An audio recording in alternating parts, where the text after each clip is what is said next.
Well, hey, everybody. I hope that you've had a good start to your week. It's hard not to so far as I do this on Tuesday afternoon, and we've had two fantastic days of weather, right? Like almost where I find myself almost complaining about it being too hot already. Who'd have thought, right? In April that it could possibly be this warm, that the snow would be gone except those little piles, that the lakes would all be open. Again, it's been a special spring or almost spring that way. I guess it is spring, right? So, yeah. Today, what I want to talk about is just that, some experiences that I've had. First of all, it was awesome to be together on Easter Sunday with so many of you, either here in person or online. It's just amazing how much different it feels today than it did a year ago. And most of that is a sense of relief to be where we're at, but also we look back and kind of with a wow of what has all taken place in the last 13, 14, 15 months as we've battled this pandemic. But again, it feels like there's light at the end of the tunnel just a bit, right? And it's just Easter was just a special moment that got us to that. So that same day, Easter Sunday, like so many of you, we had some guests over at our house as we celebrated, as we made that Easter ham and talked a bit about the resurrection and just enjoyed some company with some friends. And we went outside and our kids are older, but we still do a bit of an Easter egg hunt. We have a tradition with another family, and we did that. And we just had a fun time. We played some croquet out in the backyard, again, in early April. Wow, right?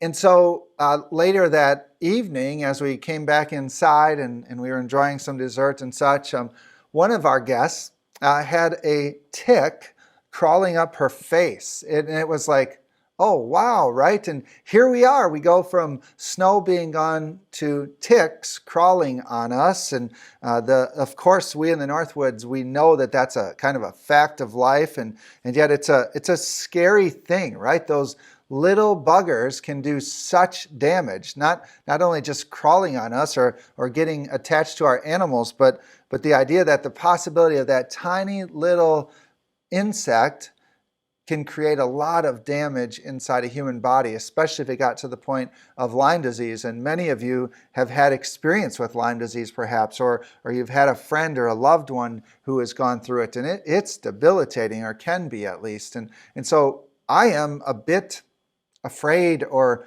disgusted by ticks. I'll be honest, when it comes to ticks, it's one time that I'm glad to be bald and not have to worry about finding them in my hair like, well, the rest of you, pretty much.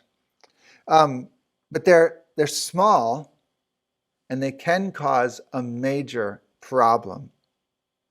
It got me thinking a little bit about in James chapter 3. I want to take this kind of two ways. The first is out of James chapter 3, where James talks about the tongue.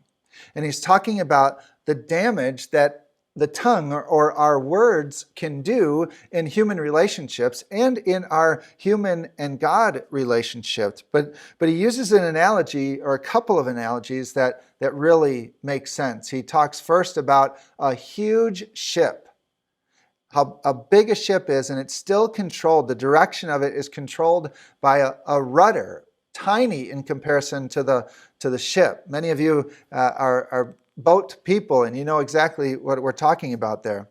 This time of year also, he talks about a forest fire, a fire being started by just the tiniest of sparks. Each day as I drive in and out into town, I see Smokey the Bear telling us that the fire danger right now is really, really high. And so we get that. We understand what James is saying. And he's saying then the tongue, it's such a small part of our body, of our human body, and yet it does so much damage. It's got the potential, at least, to do that. The other angle I want to talk about, and with this idea of a tiny little tick crawling on our body can cause such damage, it reminds me also of the sin in our life. You know, a lot of times we don't see the tick sometimes until it's too late. And sin can do the same thing to us. It goes almost unnoticed in our life sometimes by us.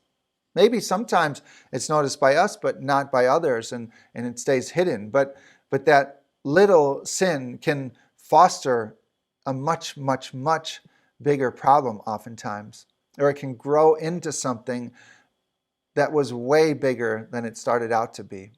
And so I just want to warn you about the effects of sin that they can have on our lives, to take sin seriously. And what can we do when we find that sin? Thankfully, we can confess it to God. We can confess it to one another, as James, I think, and John for sure warn us about or encourage us to do.